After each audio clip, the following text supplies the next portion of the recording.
Record. Get that over with before I forget.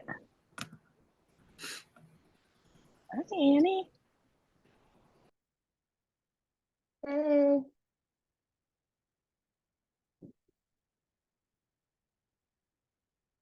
How'd you feel about the awards for recompete?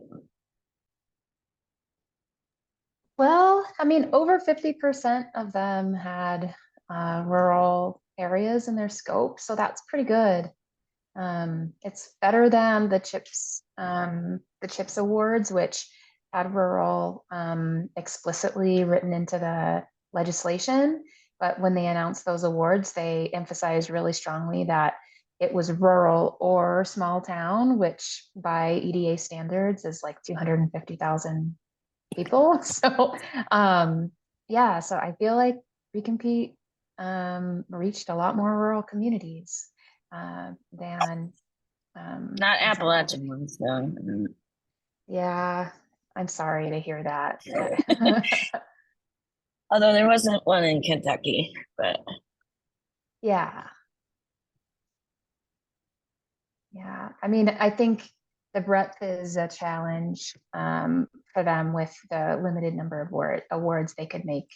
So, I mean, we're kind of leaning into this idea that, there should be at least around two.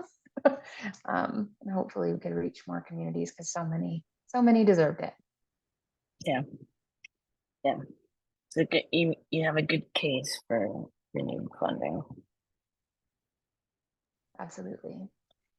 Okay, we'll just give it another minute. I know sometimes it can be difficult for folks to find their way to a breakout group. Well, I think share my screen. I wanted to start with a little bit of an overview for clarification purposes, but I promise it is only 3 slides. Hi, Lee. Hi, James. All right, I think we can get started. Folks, if you want to introduce yourselves in the chat, I think that'd be great. This again, just a reminder, as you might have heard from Dana, if you were here at the beginning, this is really meant to be a roundtable discussion. It's not, a panel with speakers, but I do want to just go over a few things that tend to confuse people or not everybody's aware of, just to start with a bit of a framework. There's a lot of confusion right now between a community benefit agreement, a community benefit plan, a community benefit policy. Many of you know that under the Biden administration right now, they have what's called the Good Jobs Initiative, and they've directed agencies to implement the climate infrastructure funds in a way that creates good union jobs and pathways into those jobs for Black workers, women, and other people of color. And each agency is doing that in a slightly different way. But what a lot of folks are hearing about right now is the DOE is essentially requiring any applicants for competitive funds to submit a community benefit plan. The one thing I'm going to make clear is that is not the same thing as a community benefit agreement.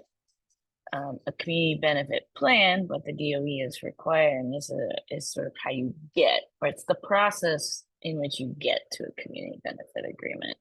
I think a lot more people are familiar with that term, community benefit agreement, some Amanda, for good reasons. Yeah, go ahead. This is Jordy. Can we ask you questions? Yeah, go for it. I mean, I understood a community benefit agreement between developer. Okay, I was thinking of them kind of primarily in the 501c3, like the rich 501c3s, where I've seen it talked about, or maybe that's another term. Yeah, community benefit coalitions tend to be a broad stakeholder group, and the best Okay, community benefit agreements are negotiated by very diverse and broad okay. coalitions, held So, together with sort of a trusted champion or leader, and faith okay, actually often plays a role in that. fate, Um, like the Greek fate. faith, yeah, faith leaders, religious Oh, fate. leaders. I thought you said fate, Fate, and I was like, oh, well, that's, we're Yeah, going a I little don't even know what philosophical that this morning. would mean in this Well, context. Is fate that would a mean band? there is a champion or there isn't a champion. If there isn't one, you're SOL. But no, okay, I got you. Thank you. So Yeah, DOE wants to see these around things. It's not tied. The legal status of the developer could be a for profit or it could be other kinds of things, right? right. It is Okay, thank you. often a not, but a nonprofit, but it could be many different things. And so the community benefit plan is again sort of a process by which you come up with an agreement that is hopefully legally enforceable in some way. Maybe that this might confuse people more, but a community benefit plan is an example of a community benefit policy, which, and this is what the difference between how we've come to where we are. There's been a national movement towards community benefit agreements where people, coalitions in the community have gotten together to push back against bad development processes and projects. And so these coalitions are often, labor, who is upset about these, anti-labor projects that are importing workers that are underpaid from out of state. Racial justice leaders, they want access to the jobs created often. Maybe the project's displacing low income housing, and all sorts of other things. So the community benefit agreement movement rose up in reaction to bad development policies. The community benefit policy is about changing the way we do business so that we're doing things in a way that is more worker and community centered. So I'll stop there for a second. If anyone has questions about that. Okay. Let's see if I can figure out. All right. So common provisions of community benefit agreement are job quality provisions, wage, safety, labor standards. Apprenticeship utilization requires a percent of the work hours on a project set aside for apprentices and pre-apprentices. One of my favorite things is something called the Missouri model, which has set aside a project funds for support of community labor training partnerships. So apprenticeship readiness programs and the intermediary partnerships between organized labor and racial justice leaders or women leaders, etc. Local hire, that's I think pretty obvious. The geographies may vary. You'll hear that the more localized or pinpoint for local hire, less likely that that person will then be able to get another job on another project that, if it has similar pinpoint requirements. So local hire should probably be big enough geographically that a collection of projects would be available under this local hire. Targeted hire, where we target a percentage of work hours towards certain marginalized groups. You have to be very careful about this one. Because of sort of Supreme Court rulings about like calling out race, lesser degree gender, but another the workaround has been focusing this kind of targeted hiring towards high poverty districts, and then it becomes or high poverty communities, and it becomes very important how you define that. Environmental standards, environmental groups like to see things like green building requirements, health impact assessments. Lots of folks want public transit access to the site. If the project displaces low-income housing, let's provide affordable housing and replacement amenities such as green space, grocery stores for food deserts, and of course, sometimes this is often forgotten, but it's really important, some sort of accountability provisions, so ways to enforce it. So those are just some things, sort of a menu of options. They're not everything, and some of you will probably want to lift up some other things that you really like, and we will have an opportunity to do that. Just want to get some, food for thought. So in comparison, then the DOE community benefit plan is how you come up with that. It's a process to come up with that agreement in which you want to make sure you have the right stakeholders at the table to get all the things that you hope to see for your community. And so the DOE requires sort of 20% of scoring for competitive grants are according to these 4 provisions: community and labor engagement. So it specifically calls out labor here, quality jobs, and even suggests reaching out to like building trades. What's interesting is it includes, it wants to hear about quality jobs, not just for construction, which is most often seen in the community benefit agreement movement, but also operation. So that means like the more permanent ongoing jobs after something's been built. So let's say a developer creates a retail entity. This is a way to sort of reach into those retail entities to also promote good wage and benefits. Of course, diversity, equity, inclusion, and access. And a lot of these things, really connect back to what we were talking about is apprenticeship and pre-apprenticeship. Another thing that as often comes up as minority business requirements, which I should have also added, and female business requirements to the list. And then of course, Justice 40, how we are, the entire agency, all the agencies have been challenged with 40% of resources going to disadvantaged communities. And so they ask you to explain how your project will benefit disadvantaged communities. And fortunately for us, most of the communities in Appalachia are considered disadvantaged communities. Not all, but many. Okay. I see you have your hand up, but do folks want me to leave this up for now or stop sharing?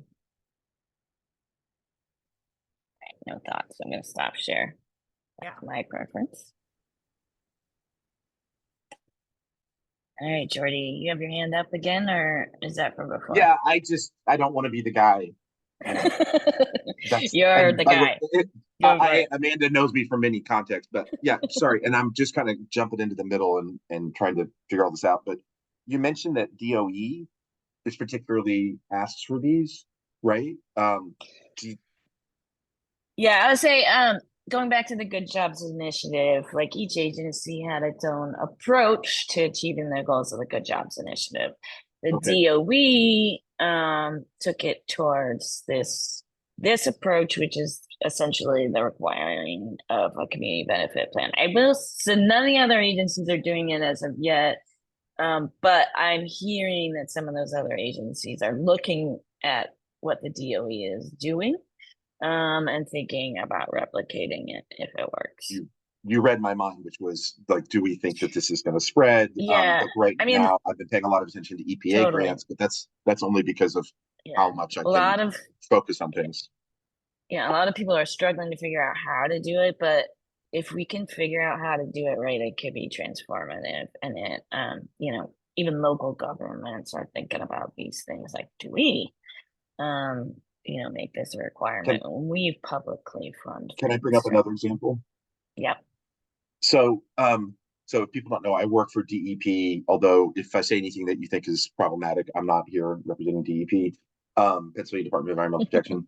But and I work for the Office of Environmental Justice. So I don't know if this is on your radar screen, but there's a huge plant in Beaver County in Pennsylvania called a cracker plant that opened very recently, 2022 or something, and immediately had lots of contamination problems and enforcement problems. So the reason I'm bringing this up is because our office, especially under the leadership of Fernando Trevino, like did a huge amount of work so that a piece of the fines that they paid went into a specific community. I don't know the exact terms. Basically, it's a community investment fund, but rather than sort of status quo where kind of we push that to local government entities or others, a whole process was done to create a set of stakeholders who would then create a system, right? So it was kind of two tiers. And it took a lot of work, but we've been pretty happy about it and are hoping it's like a model. So I'm just throwing that out if that tickles anybody's fancy. I'm sure, we'd like to talk about how it's worked and what went into it. I'm not the expert on it, but and then as I understand, that same process is going on now a bit behind the scenes, so do not quote me. Around Monsanto, which has a very old legacy. Monsanto did a lot of, I don't know exactly what, polluting stuff all over Pennsylvania, and there's a huge enforcement settlement, but a piece of that will also go into this, which looks somewhat similar, right? Like at the level, Amanda, if I'm understanding, of like not just putting the money through sort of normal channels, but thinking about ways that it can be both distributed and measured. So I just wanted to flag that if people are interested. Yeah. Yeah, this is our opportunity to do development differently. But it will take all hands on deck. Like we figured out early on that, getting the money and having these kind of public policies or like strings attached, as I like to say, to these federal funds is just the first half of the job. And we heard from speakers on the panel, like now we have to like make it real and make sure it actually happens and that work is done at a much more local level. Before we really get into a whole full-on discussion, wanted to start with a misdemeanor just to get your thoughts on what should be in a community benefit agreement. And while I do that, Esther, do you want to introduce yourself? Sure. I'm Esther Baldwin. I manage policy and engagement for the Black Appalachian Coalition. And I'm here today just to be with Amanda and facilitating this conversation between us all as we work to develop principles that we hope will guide a model community benefits plan for the Appalachian region. And Lee, you want to introduce yourself? Sure. Hi, everybody. Lee Geist, Blue Green Alliance. I'm the boots on the ground gal. Home base for me is Canton, Ohio.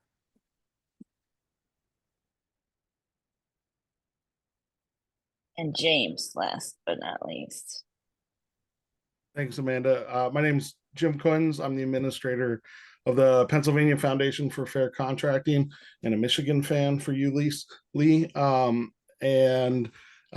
My group works on policy and enforcement of prevailing wage and other standards on public and sometimes private construction projects. I think my Safari just died.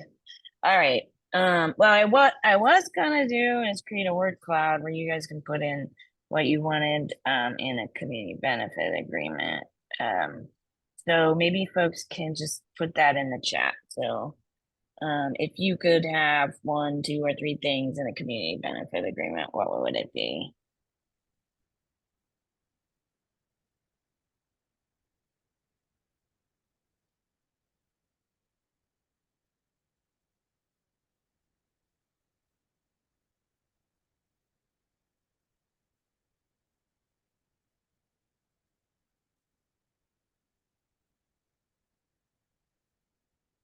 Early engagement of all stakeholders, help, community input. And one of the problems with the way that they're doing the community benefit plan and why I want to have this conversation is that it is designed for the developers to lead the process or figure out the process, which is sort of the antithesis of how the movement was born and how it should work.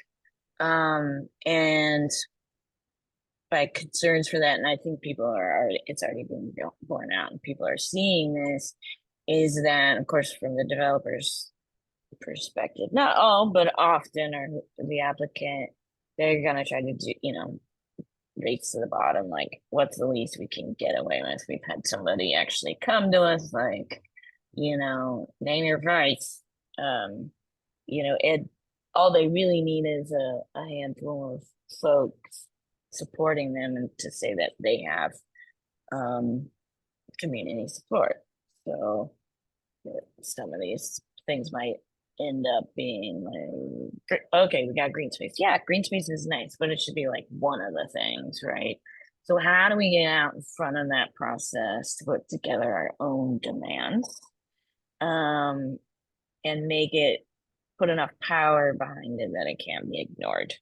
So one of the things I'm thinking about is getting out in front of this proactively with a list of community benefit principles.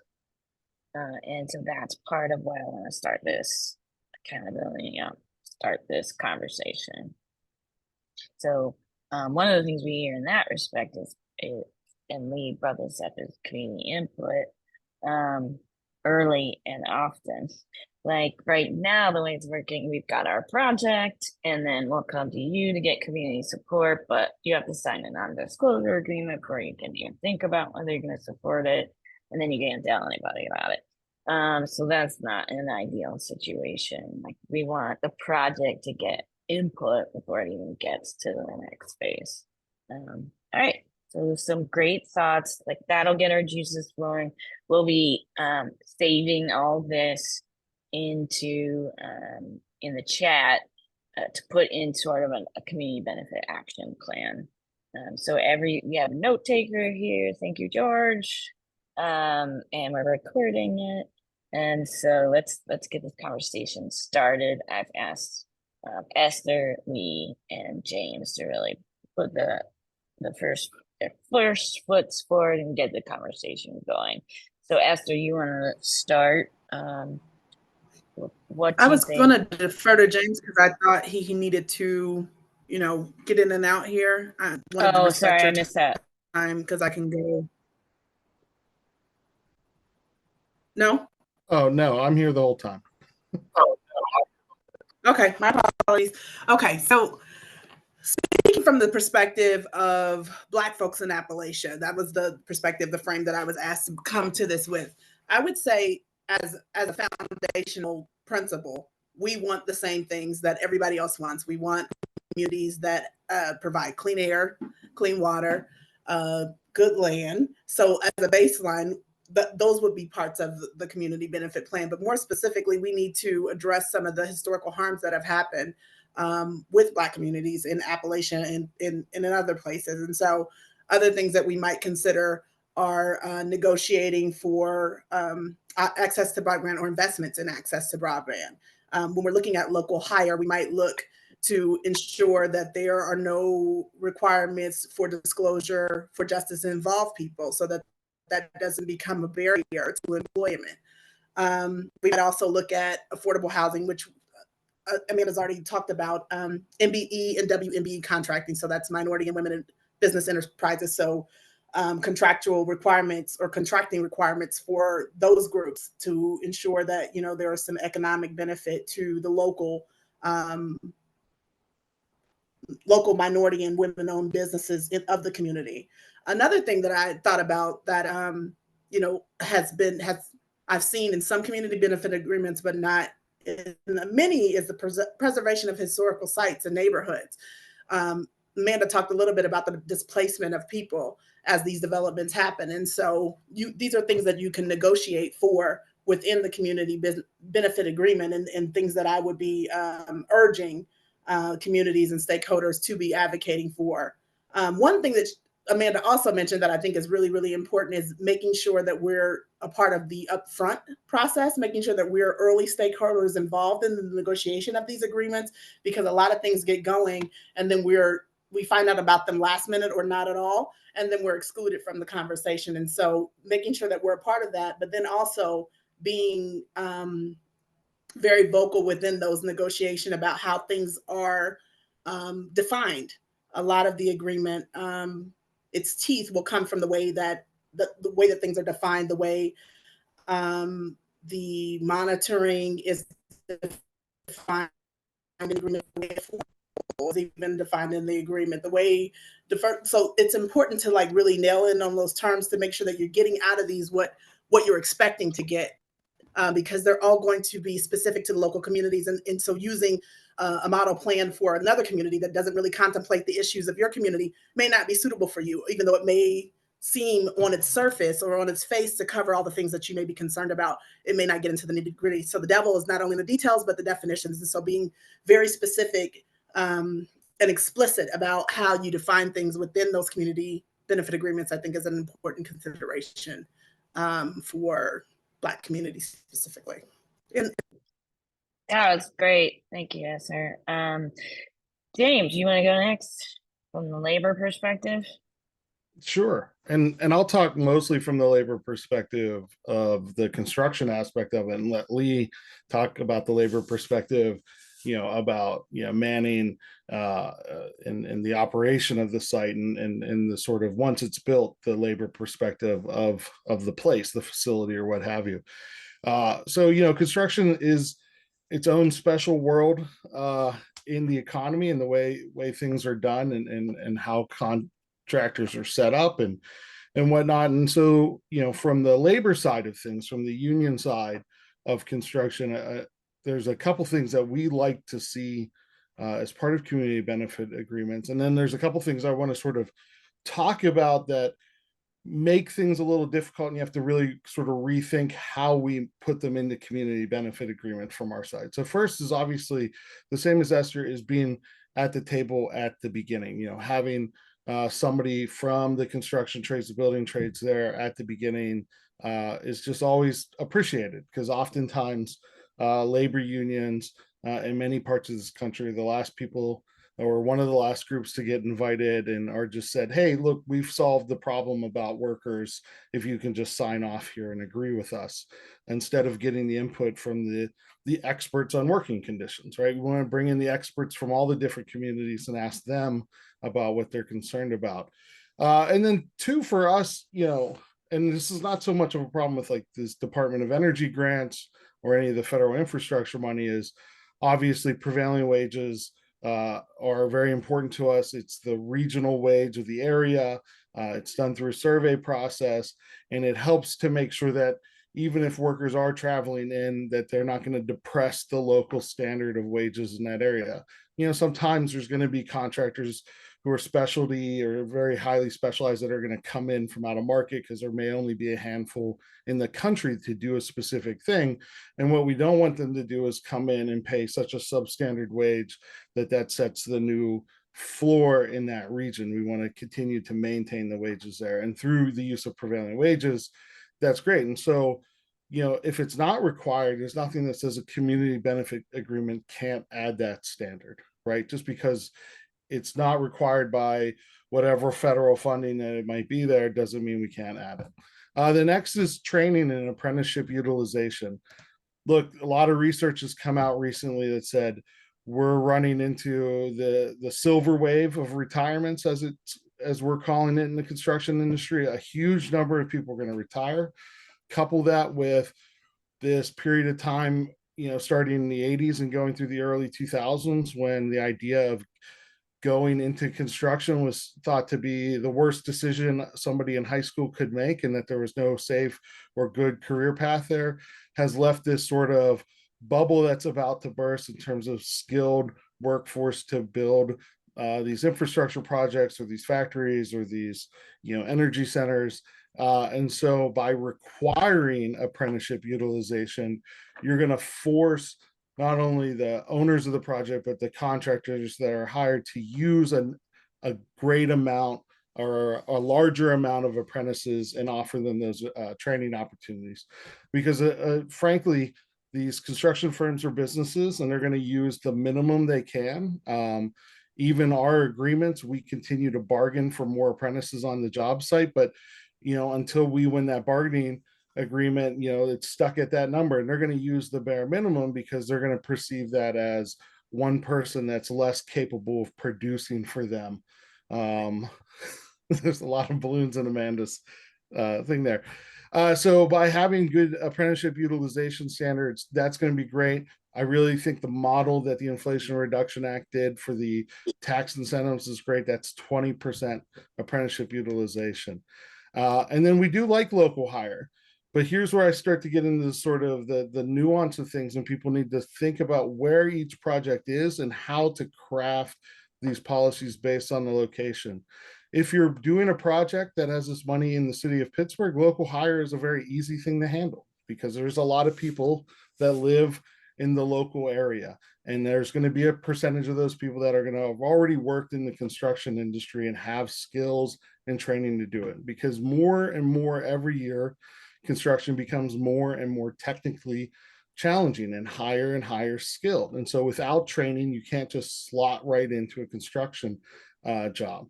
So if we move from Pittsburgh and we go to Elk County, Pennsylvania, and I always pick on Elk County because it's just a great sounding county, but it's also a very big geographic county with a very small number of people that live in it. If you say we need local hire for this town to build this project that requires thousands of people to build, like some of these larger infrastructure projects, you're just not going to be able to hit those numbers. And so you're going to have to think a little bit more broadly about what local means in certain regions.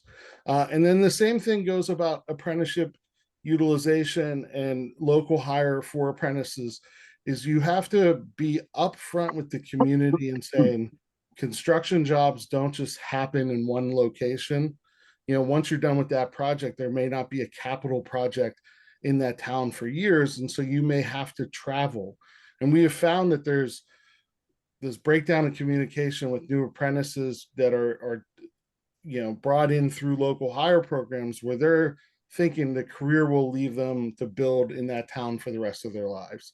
And like construction is very much a mobile and regional thing. So having those conversations early on so that the community can be aware of, hey, we're going to sell you on these beautiful careers, but that might mean you have to drive an hour and a half for the next job, is important, because we don't want to sell, this false hope to new workers. And so with that, I'll pass it on to Lee. That was great. Anything You to know what? add to that? Sorry you had to follow that. Yeah, exactly, right? My Michigan man. Oh, anyway, that's all right. We won't go there today. Common ground, common ground. That's right. That's right. So, I always like to start at the beginning, and, what everybody's saying is amazing stuff. But I want to ask the folks here, if they could, back at you, how many folks have background or knowledge about organized labor in either in your community or inside your organization? And you can raise your hand or shout out. Because the reason I'm asking that, not to call you out, is, you are going to be our advocates. We can't know about every project. We can't get to every meeting that folks want us to attend. And so I saw earlier that Kitty French had joined this workshop, and I hope you got to see her on the opening panel. And Kitty, James, other labor folks, I'm wondering if you might shout out, how are you being brought into these conversations? How can these folks reach out to us to get us there at the beginning?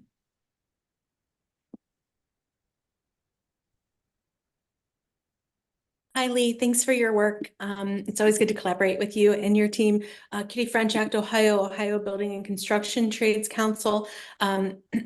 Union structure can be hard to navigate for an outsider. So I would suggest, if you want to learn more about it, specifically on the construction union side, visit your statewide building and construction trades council. That council or other associated, what I believe James Kuntz here is talking about, a fair contracting association. These are all going to be organizations in your region, in your state, that are doing the work to make sure that the work, the development comes into our community is family sustaining wages, represents the communities in which we're building, and has those workforce training and economic benefits that stay in the community. So I would say start there. Super helpful. Thanks, James. Yeah. Yeah, and I would just add, along with the building trades, to pivot into the, the workers that may be, operating the facility in the future is, I think we're all familiar with the AFL-CIO as a term and as a name, and every state has a state AFL-CIO organization, and then should be easy to find. And even if you just go to the AFL-CIO website for the national organization, they'll be able to point you down. And those individuals are going to be able to put you in contact with any type of union, whether it's on the building and construction side, or whether it's on the manufacturing side, or the service industry side, or et cetera, et cetera. It's not perfect. Not every union belongs to AFL. Not every union belongs to the building and construction trades, as was pointed out in the last call with the carpenters, or the last session. But it's a good place to start. And again, it's all about seeking out the experts on that topic. If you're looking for the experts on workers, it's going to be the AFL-CIO and the building and construction trades, which is actually technically part of the AFL-CIO. Yeah, thank you both. And I did earlier drop a link to a BGA resource that may be helpful. It's called Companies Succeed, Communities Benefit. And on page 9 of that link, there are everything that links to these organizations that were just called out. So that may be helpful for folks. Oh, Kate French, sadly, I'm over in Montana. Yes. But also, I think, another important point is that I'm trying to make is, if we're going to engage early and often, one, we're going to have to count on you, and you're going to have to count on us, right?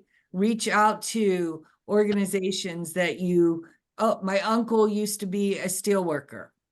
And let's, work backwards so that, yes, these facilities, once they're built, we're not picking winners and losers, but what we're doing is getting the right people at the table to be part of the conversations, right?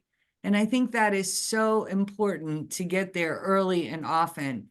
As Amanda said in the opening, signing these NDAs, and it's ass backwards, pardon me, but we have to be open and transparent with folks that these jobs do need to be high wage, retirement secure, local when they can be, all those great things. So I'll turn it back over to you, Amanda. Conversation. Anybody else want to say something about what they dropped in the chat? Or yep, go ahead, Esther.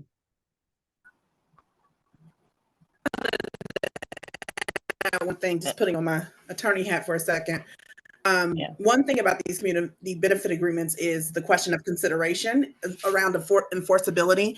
And our good friends at Fair Shake did some research on our behalf in preparation for this. And one thing that they found in their review of not case law, because there's not a lot of case law out there, but there is quite a bit of instruction, let me say, out there. And one thing that they found in their research was that these advisory councils, that come out of these would be the group of stakeholders that are kind of like the enforcement arm of these community benefit agreements.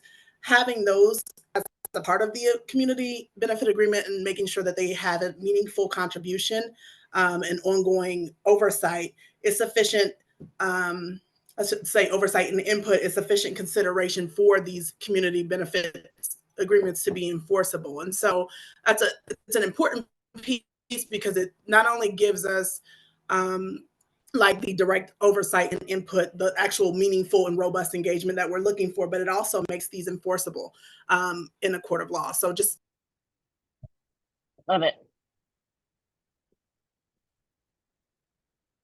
Yep, go ahead, Jay. I saw your comments in the chat. They were great.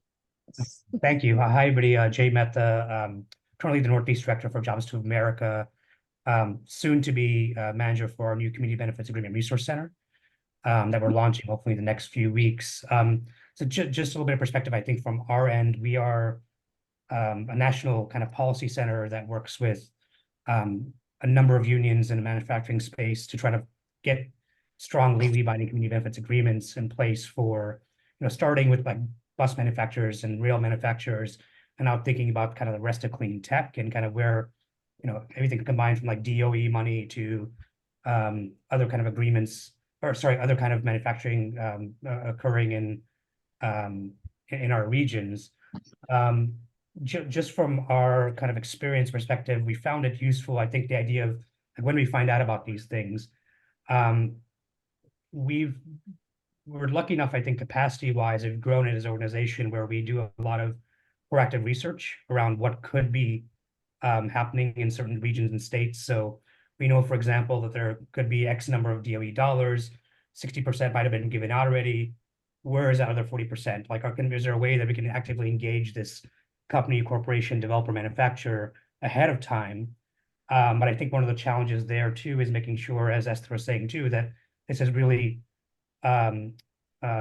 tailored for the communities in which the facilities are going to exist, and to, for, as we're talking about the issues with local hire as well, like making sure that we have programs in place where that developer manufacturer is paying for pre-apprenticeship funding, is paying for these kinds of, or is helping fund these kinds of training opportunities.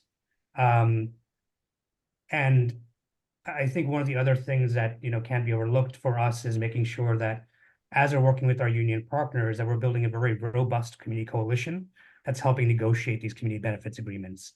The best example I think I have for one of our kind of our model agreements was one that we have with the New Flyer Corporation, which is a national, the largest bus manufacturer in North America.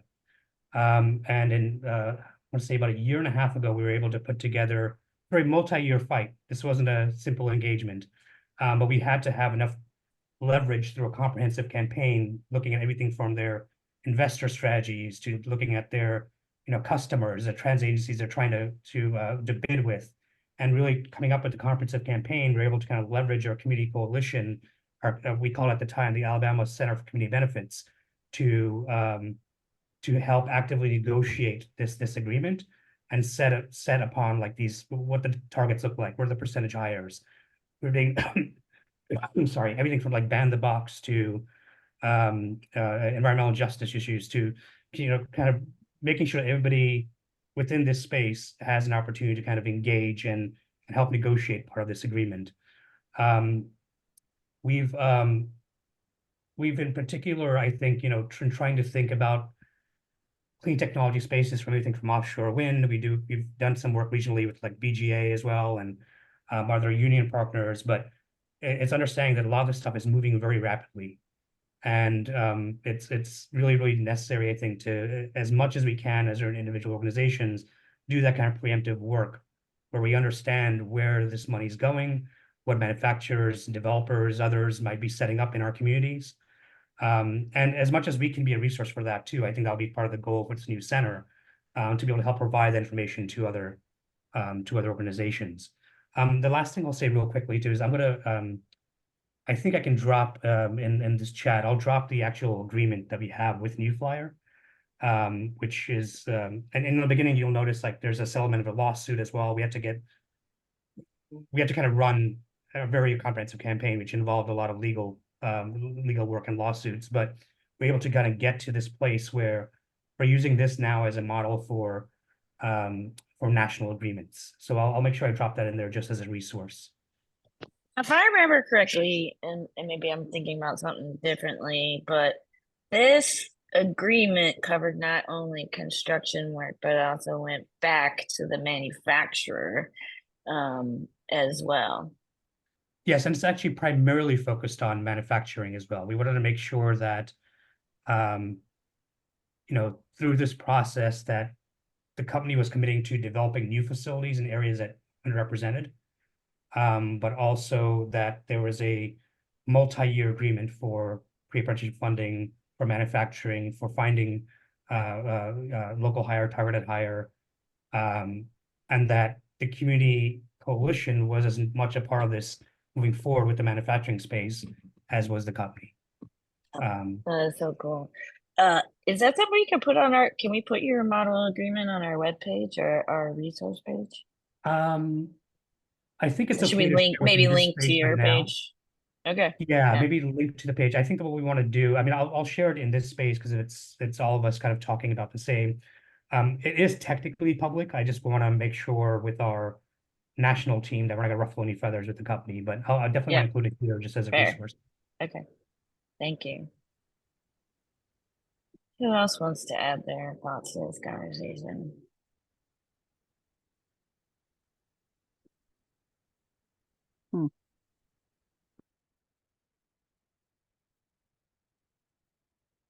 Jared. I'll ask a question. Since it seems like there's some folks that have some awesome experience around community benefits here. So a question that came up in our conversation yesterday, one of the breakouts was about redeveloping shuttered coal plants. And, similar to the conversation that we're having here, it's a lot about community activity sort of being behind the ball of development, which is generally led by private investors, especially in the area. The research that ReImagine Appalachia has turned up is that it's private equity and big finance who are getting involved in those coal plants. And so kind of the question is, what can our collective efforts do to maybe get folks, more ahead of those processes, more out front? And so, yeah, I guess one of the questions that I thought was relevant is kind of thinking about what organizations, here or related to us that kind of track those federal and state funding applications, so that it's almost like there's bells going off anytime, somebody, big private equity group comes to your backyard and is trying to get public funding to do something that they haven't even talked to your community about. That's kind of a big question, but yeah, it might be something for folks here who might be able to share some thoughts, or else something for ReImagine Appalachia to think about. Yeah, no, I love that. And I actually was just recently thinking about that. We have a Reimagine Your Community initiative. We heard from the Community Hub that they're also doing some work with local community visioning efforts. We think it's really important to start with let's vision the project together before we even hit the next stage. And that's the idea of Reimagine Your Community. Let's do it from the bottom up. Let's enable that collective visioning with respect to sort of what the community actually wants, and with people at the table that are usually left out of the table. And so in this respect, one of the things I was thinking about was that any applicant for DOE funds needs to answer the question, and this I guess would be, advocacy to the DOE, but it needs to answer the question, is your project a part of this community vision where the project is located, something along those lines. That's one potential element. Kate French now. Not to be mixed up with Kitty French. Yeah.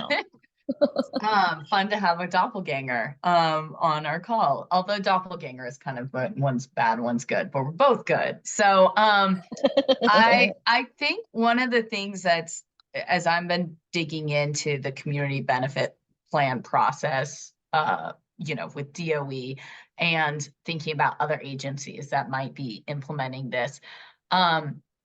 One thing is there's a lot of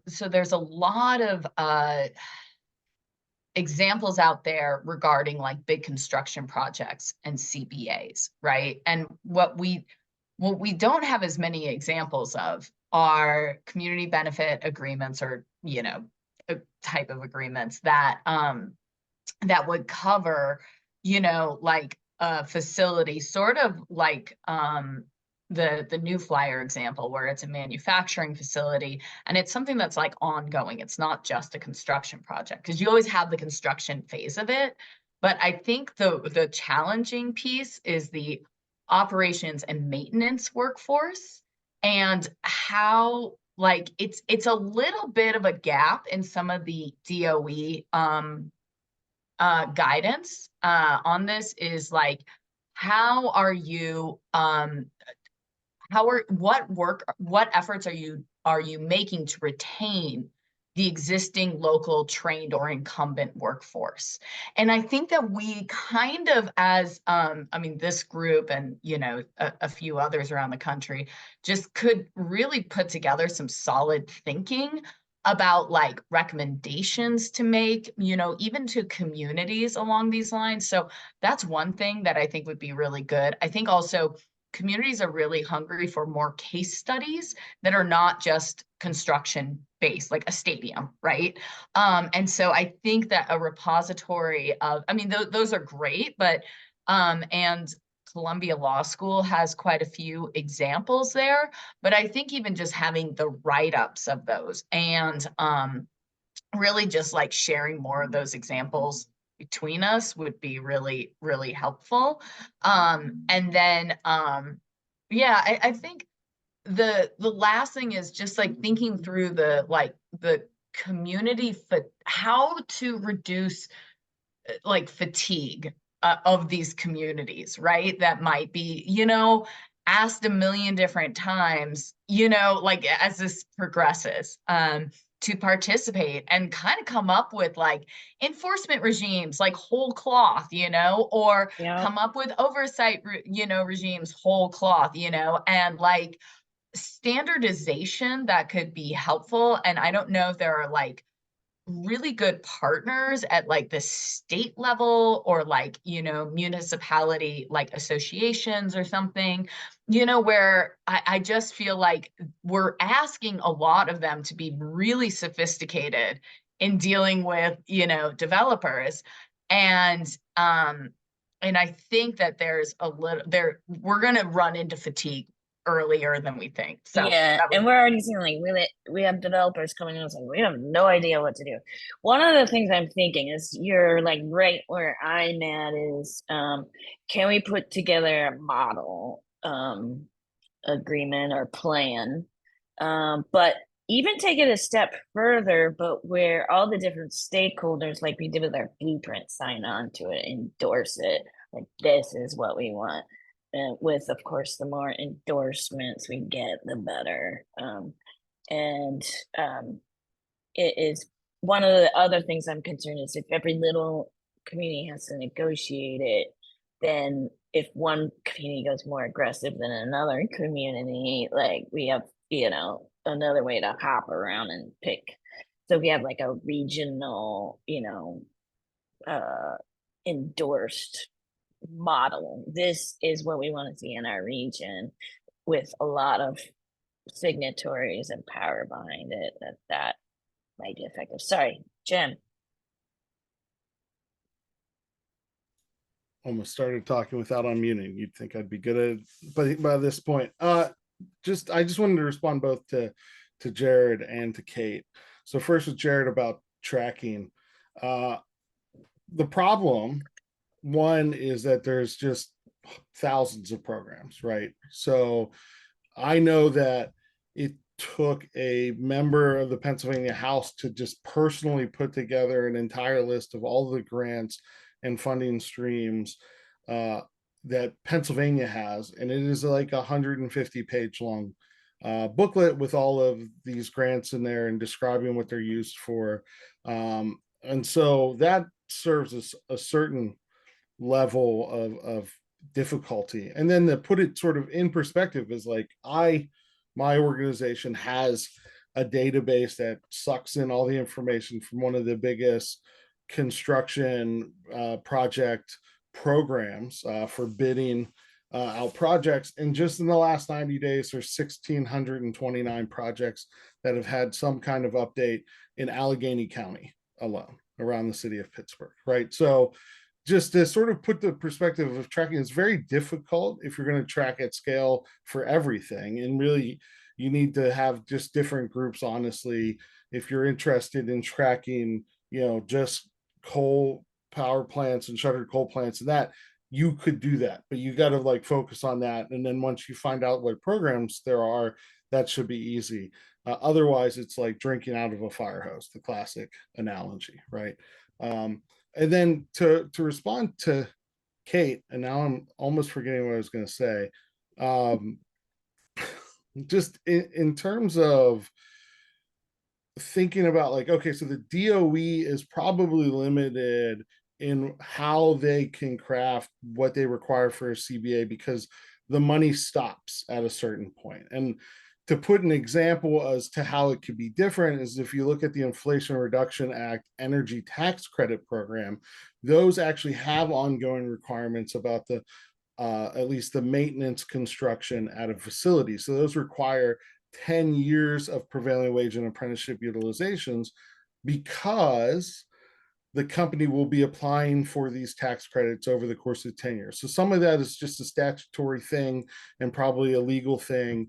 And there may be ways around it, but there may be an unwillingness to do it at the federal or state level because of unknown ramifications in the court of law and willingness to go to court over it, because that's expensive. And these agencies are often underfunded and overworked. So that's something to think about.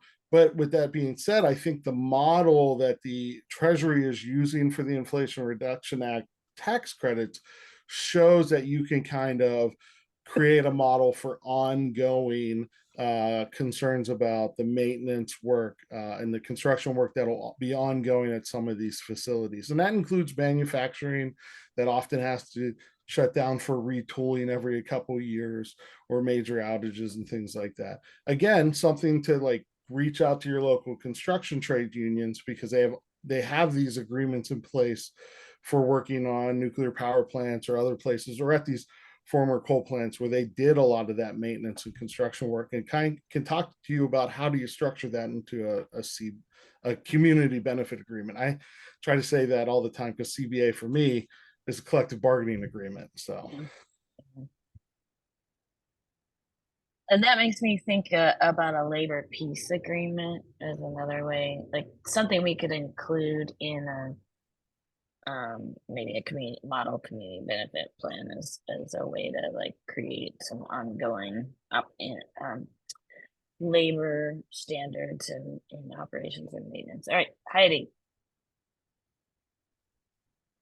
Hi, so I really want to echo kind of that request or that need for some models that are suitable for like diverse projects, not just major construction projects. And, I think it would be especially helpful to have something kind of directed toward an audience that is like a community facilitator or convener, for these types of plans or agreements.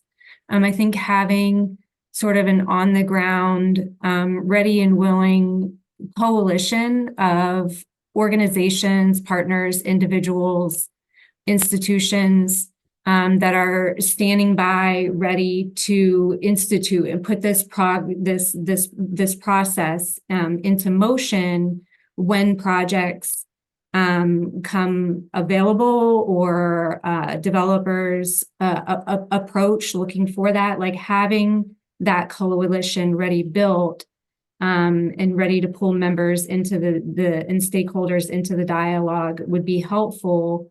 That being said, I think it's always a capacity issue.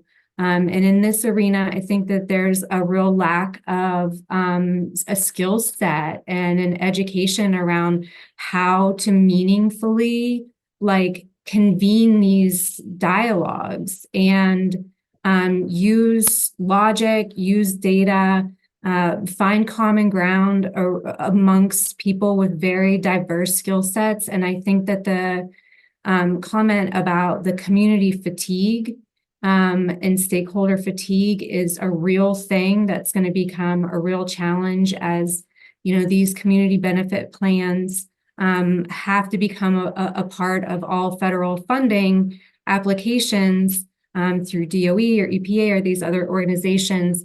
How to derive that community engagement in a meaningful way when people are just getting like bombarded and overloaded with these requests is going to be a real challenge. But yeah, I think that the examples are nice. The models are really nice. But, you know, we almost need sort of a playbook for those local conveners to say, this is how you do it. This is how you approach putting these coalitions together, building consensus, finding common ground, using the data that's available to you, and mediating and facilitating, which is a skill set that a lot of us just don't have in our normal day jobs. Great points. I don't know if anybody from WRI is here, but well, like there's a lot of people that want to help people figure this out. I just love that. Well, we'll make sure we add that to our research to-do list. Not necessarily for us to do, but still want to do that kind of thing. Go ahead, Sally.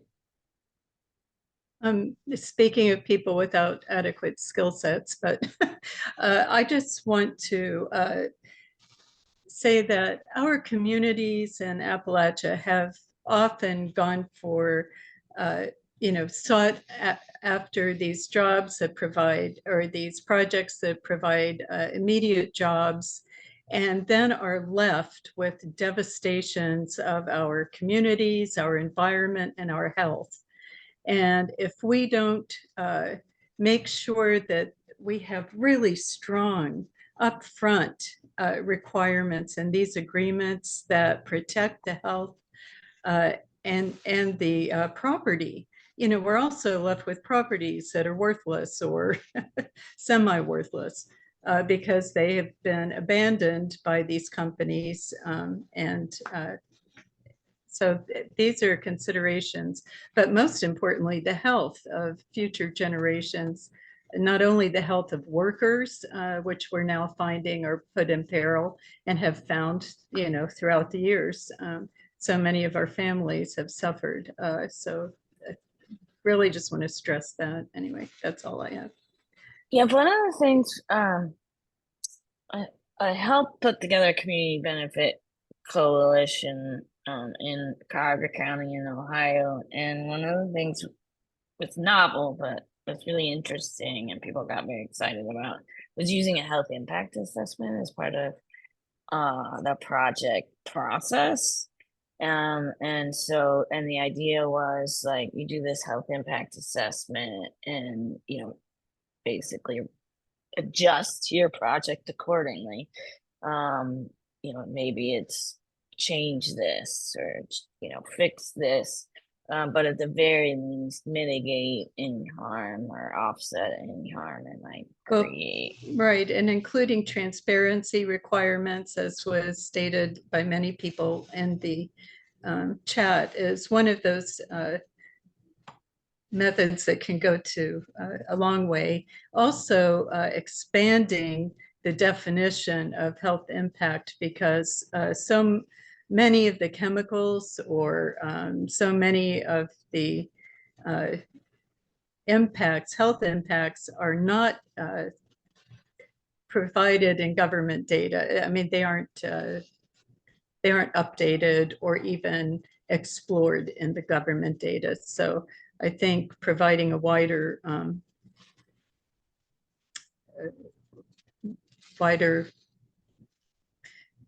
I don't know, a wider look at health Cast impacts. a wider you know, net. Gotcha. Yeah, cast a wider net for studies that have been done prior. I mean, subsequent to the ones that are currently used. Jordy? Thank you. I hope this will tie some things together. First of all, James, did you say that a state legislator gave you a booklet with 150 grant sources or something like that? I know of one because my wife got it for for the organization she works. I know it exists. Well, no, but so this is an example, and as I mentioned, I worked for state DEP for the last 7 months, but and I hope this isn't too much of a shameless self plug, but part of my background is a scholar of organizations, and I work on the inside now, and like I don't have that, right? And so for me to go find it, it's like I don't know how much bushwhacking through the bureaucracy I would need to do, but like I'm on a team of 6, and I'm not throwing any shade at my employer or whatever. It's just I think a natural function of a large state bureaucracy that because people have a defined division of labor, right? They develop expertise around that, and so then there's a secondary need for various kinds of cross-cutting mechanisms within state government and then between state government and outside stakeholders, which is I never heard ReImagine Appalachia describe it stuff that way, but to my eyes, that's what I see and why this is so valuable. Because now I'm hoping you will send that to me because it's probably a shorter path than whatever other path I might pursue. And the other piece that's related to that is like, and I see more of this in some of these grant applications I've seen. Like I've been looking a lot at the EPA ones recently, but like the metaphor I know is from construction kind of, James, but it's like the last mile, right? When people talk about building out infrastructure and physical infrastructure, like power lines and other things. And it's like, we've got the whole system and we've got the end user and there's this last mile. And that's a metaphor for me for a lot of the work I hear people talking about, which is like, we need trusted people in communities or regions to help make those connections. And it's one of the reasons I think that's part of my job description as an environmental justice coordinator, but we obviously need more of it, right? Because and I'm kind of painting with the broad brushstrokes. I'm sorry if I step anybody's toes, but a lot of great information is out there and it's searchable or available by government or other sources. And a lot of people have needs. And we still have this hope that the people with the needs will find the information they need. And maybe they will, but we still need, I think, those like intermediate conveners that somebody I think was just saying, or whatever you want to call them, the people to fill that last mile who've got an eye on the information sources and are trusted in the local community and can like help foster those connections. And maybe there's an AI tool or a search engine, whatever that can do it, but I think that there's no replacement for human. I hope that made sense. Yep. All right, we have 1 minute left, and I hear a lot of interest in developing a model. I don't know, community benefit plan, probably, as opposed to model community benefit agreement. How do folks feel about that? Is that worth putting some time in? Would you want to be a part of that?